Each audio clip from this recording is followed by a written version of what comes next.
12 Mac 2026.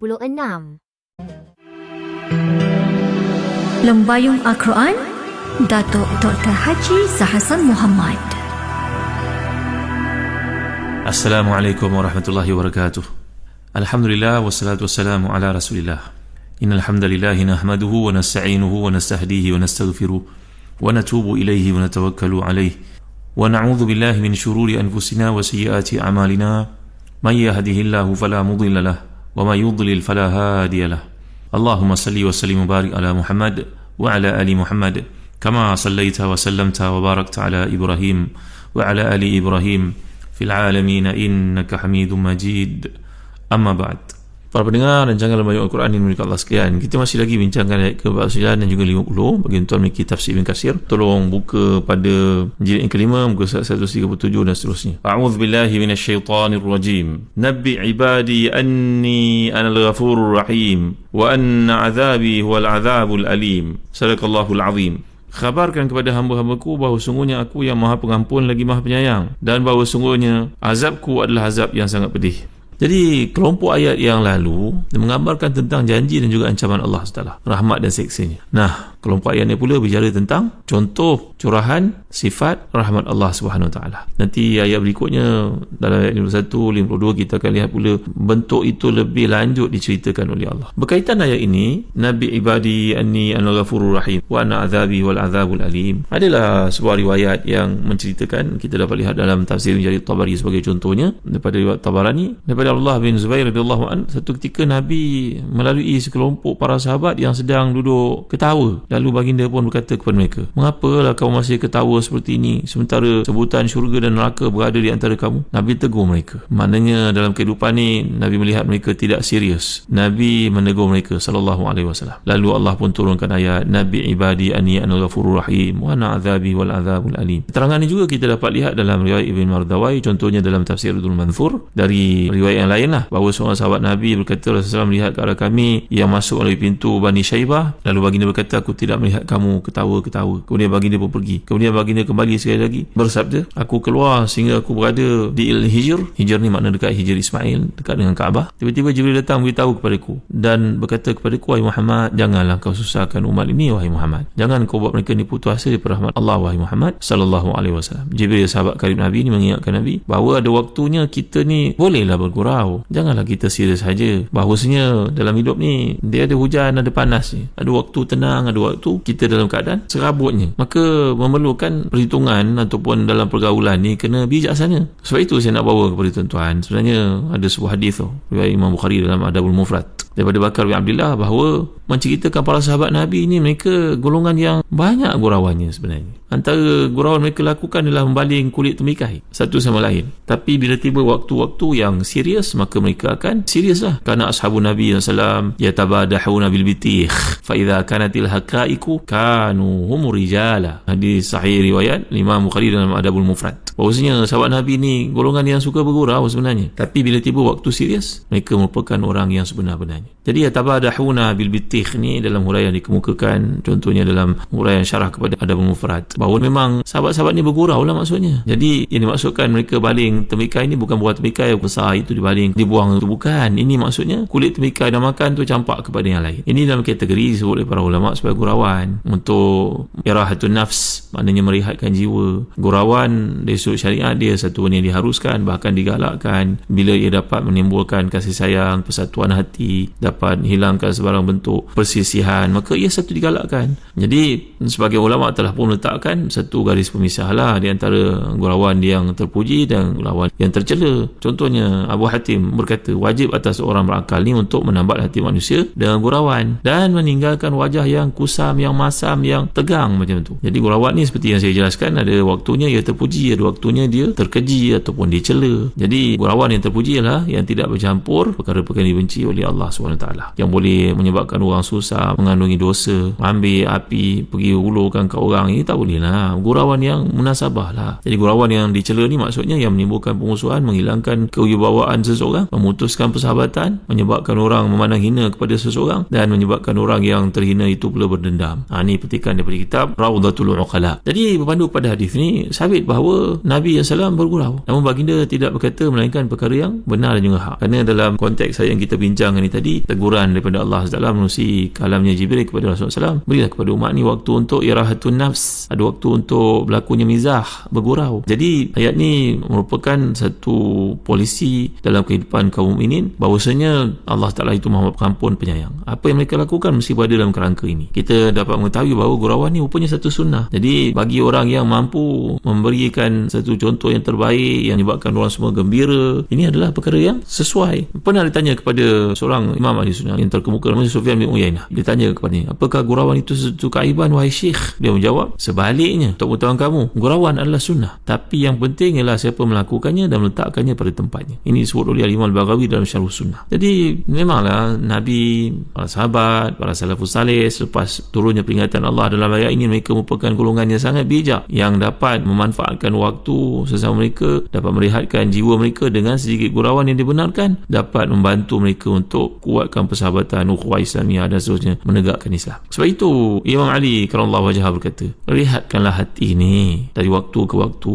kerana hati seperti badan juga. Kalau badan ni, kalau dia tidak diriyadhahkan, rawidun nufus, rawidul qulub. Kerana kalau kamu tidak melakukan tarwid al-qulub ataupun an-nufus, ini dia akan mengakibatkan dia mati, macam matinya badan yang tidak kita exercise pada ini. Ada perkara yang menarik lagi tuan-tuan. Kata Rabi'ah bin Abdurrahman, ni imam di Madinah satu masa dahulu sebelum Imam Malik lagi. Rabi'ah ni berkata bahawa al-muru'ah ni terdiri daripada situ khisal. Muru'ah ni maknanya maruah ataupun kehormatan diri orang beriman itu terletak dalam 6 bentuk, 6 perkara. 3 perkara ketika bermukim, 3 perkara ketika fi safar. Kalau mukim itu muru'ah ni, iaitu kemuliaan diri seorang beriman terletak pada membaca Quran, memakmurkan masjid-masjid macam kita bulan Ramadan ni alhamdulillah, dan mengambil sahabat kerana Allah SWT, ataupun ikramud dhaif, iaitu muliakan tamu. Ini adalah kemuliaan diri seseorang mukmin, kata Imam Rabi'ah bin Abdurrahman. Tapi kalau musafir, dalam musafir ada 3 pula kualiti yang patut ada pada seorang mukmin. Itu pertama sekali dinyatakan, walati fi safar fabadhlu zat wa husnul khuluq wa kathratul mizah fi ghairi ma'siyah. Ini dalam kitab Syarh Sunnah oleh Imam Al-Baghawi mengatakan bahawa muru'ah, itu kemudian orang mukmin ni ketika dia bermukim dan ketika dia musafir. Musafir yang menariknya adalah ketika musafir ni bagilah makan pada orang. Kita pergi musafir dalam grup contohnya kan, bawa kacang lebih, nanti bagi kat orang, bagi coklat lebih, bagi kat orang, bagi buah-buahan yang dikeringkan contohnya zabib ke sebagainya, bagi kurma, bagi kat orang. Ini adalah kemuliaan orang musafir. Yang kedua, berakhlak mulia, bantu orang. Kita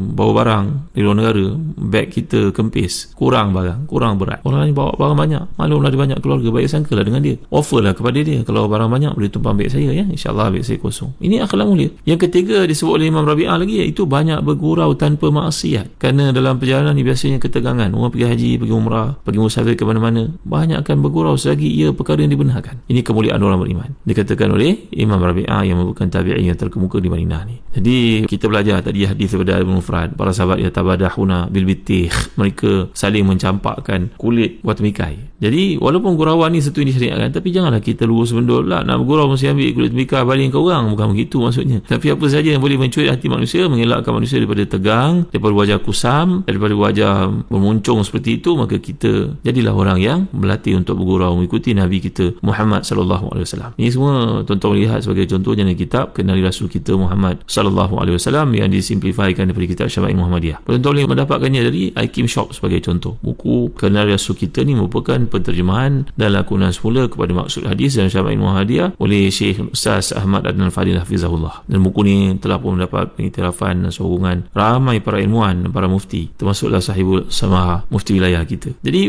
ini menunjukkan kepada kita tentang keharusan buatan bergurau ini tadi. Kerana Nabi SAW pun ditegur oleh Allah SWT, jangan tegang sangat dengan para sahabat, bagilah peluang kepada mereka, kerana mereka pun manusia juga. Dan saya nak bawa contoh lain kepada tuan-tuan untuk tuan-tuan faham, iaitu satu perkara yang saya nak sebut kepada tuan-tuan berkaitan kisah seorang sahabat bernama Zahir bin Haram. Ini kisah tuan-tuan boleh lihat sebagai contohnya dalam Syarh Sunnah juga oleh Imam Al-Baghawi. Ada seorang sahabat namanya Zahir bin Haram. Ini beliau datang dari kawasan badui, kawasan remote, kawasan pedalaman, kawasan yang kita anggap macam jauh lah dari kemajuan di Madinah. Suka ziarah Nabi SAW. Dia sering bawa hadiah untuk Nabi dari kampungnya dekat kawasan badui itu kepada Rasulullah SAW. Jadi sebagai balasan, Nabi suka bergurau dengan Zahir ini. Kana damimal wajhi, seorang yang wajahnya hodoh berkulit hitam, tapi Nabi sangat sayang kepadanya sallallahu alaihi wasallam. Nabi bergurau dengannya. Ni kisah gurauan saya bawa pada tuan-tuan. Nabi pernah bersabda kepada para sahabat, inna zahiran badiyatuna wa nahnu hadiru. Nabi kata pada sahabat, kau tahu tak, Zahir ni orang badui kami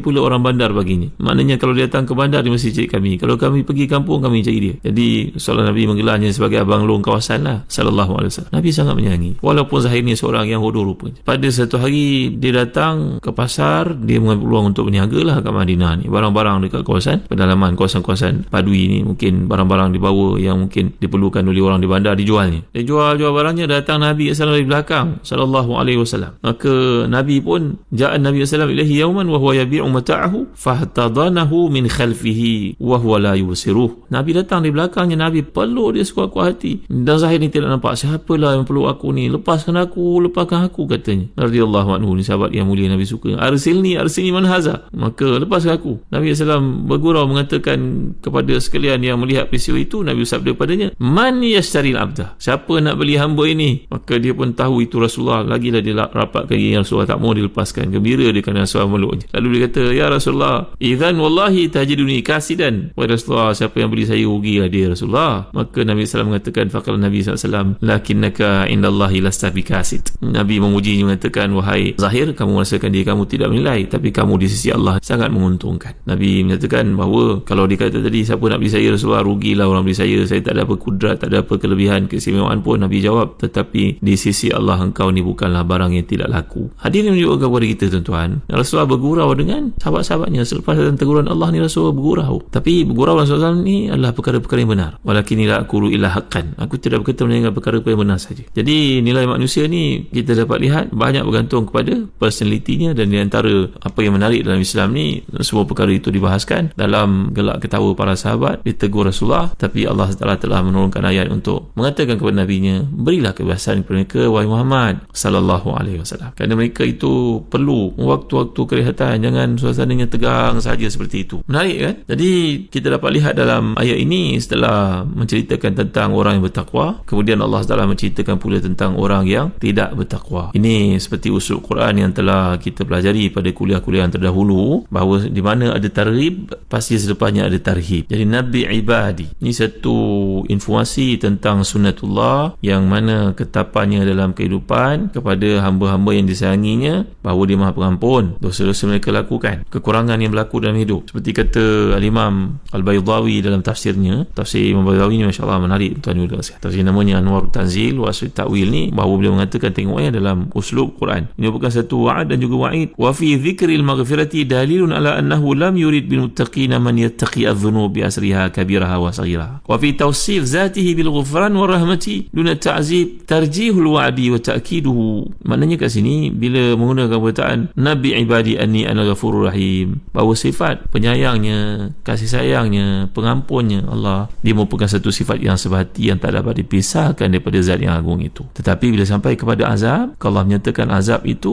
Allah itu pedih, bagi menggambarkan bukannya Allah itu bersifat dengan suka memberi azab, tetapi azab itu tidak disandarkan kepada dirinya, dalam arti kata seperti perkataan Ghafur itu. Kalau Ghafur dakwanya adalah muazib, sebenarnya Ghafur makna pengampun. Rahim, kalau disebut azab sepatutnya muazib ataupun zu azabin mubin, tapi tidak digunakan seperti itu, kerana Allah SWT menyatakan memadailah wa anna azabi, azab aku bukan suka memberi azab kepada mereka. Tuan, ada satu kisah menarik lagi berkaitan dengan gurauan dalam Islam ni. Saya nak cerita tuan, benar tak kisah seorang ulama yang dipanggil dengan nama Lubak, dipanggil dia dengan nama Jazarah. InsyaAllah perkara ini akan saya huraikan dalam kuliah akan datang. Kisah menarik ini bahawa Lubak ini menaiki sebuah kenderaan. Cerita ini memang boleh mencuri hati dalam berkaitan bagaimana kasih sayangnya para sahabat sama mereka dan para tabi'in, para ulama, bahawa dia merupakan satu kemestian dalam menjalin hubungan yang baik di sisi manusia. Manusia suka kalau kita bergurau. Janganlah hidup ni kering saja, tegang saja. Tak boleh. Apa yang boleh? Kita kena serius. Ada waktu kita bergurau lah. Ini kita akan lihat bagaimana rahmat kasih sayang Allah Ta'ala terpancar pada penggunaan perkataan Ghafur dan juga Rahim, dan juga pelaksanaannya oleh para ulama memahami Al-Quran. InsyaAllah perkara ini akan kita huraikan dan kuliah datang.